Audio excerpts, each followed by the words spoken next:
Everybody doing? Good, good, good. So I wanted to make one correction. It wasn't 17 years. I got sentenced to 14 years. Okay, are my things up there? Okay, so I'm also an artist. I'm going to give a little bit of things right here. So the art, can anybody see any mess ups right there? No?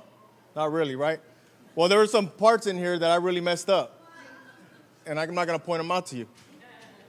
But I could have gave up and stopped drawing right there, right?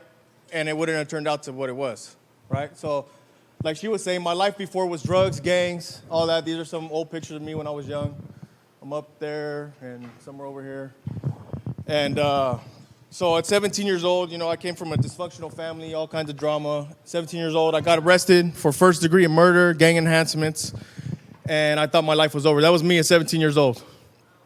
This is me at 30. This is when I got released from prison. I got out of prison. I didn't have nothing. They kicked me out of San Luis Obispo County, Monterey County. All my family's in Salinas and Paso Robles. I grew up pretty much everywhere, San Jose, Salinas, Paso Robles. These are some newspaper clippings when I got arrested. Long story short, I didn't kill this person. I ended up staying at the scene, and my best friend was killed. Was almost killed. He got stabbed 4 times, and I stayed at the scene and saved his life. So I ended up getting sentenced to 14 years. I got tried as an adult. I got sentenced to 14 years.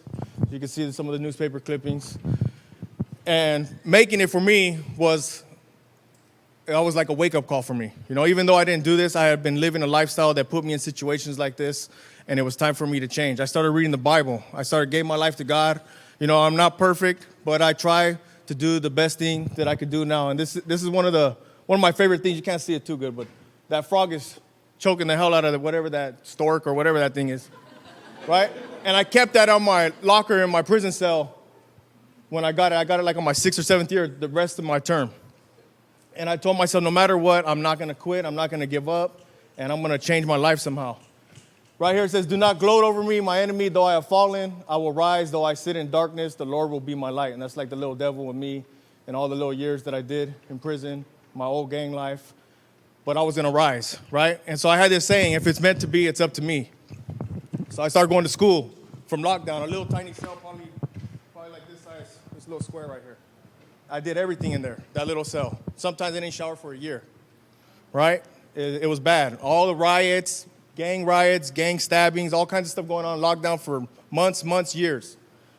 So this is what I did. I read books. I read everything I could to prepare myself for the streets. I got an AA degree from in there. I got my GED. I got those other things that she said. I came out with like a stack of certificates like this.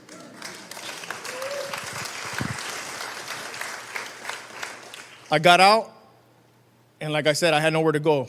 Parole kicked me out of different counties, and I landed here in Watsonville. And since I was running some drug program in prison, I went to Se Puede in Watsonville. I graduated within 4 months.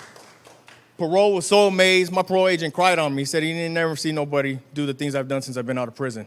I'm friends with the chief of police. I can call him on my cell phone and talk to him, go drink some coffee. Or Nane, Megan, Joseph. So many people were there to help me out. There's some more of my art. So this has been me making it. I got blessed. I found a beautiful woman. She's back there hiding by my shirts. I got married last year. I have a little beautiful son, a stepson right there. Everything is great, man. I started from the bottom. I had a little minimum wage job. I took whatever I could do and get it. I got a truck driving license. I never even had a license before. I got a license and a truck driving license.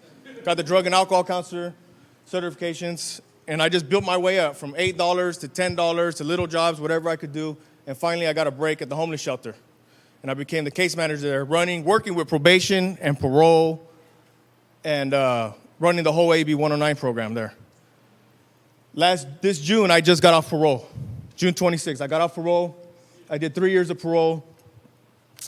And the warden from Soledad Prison cleared me to go back in prison.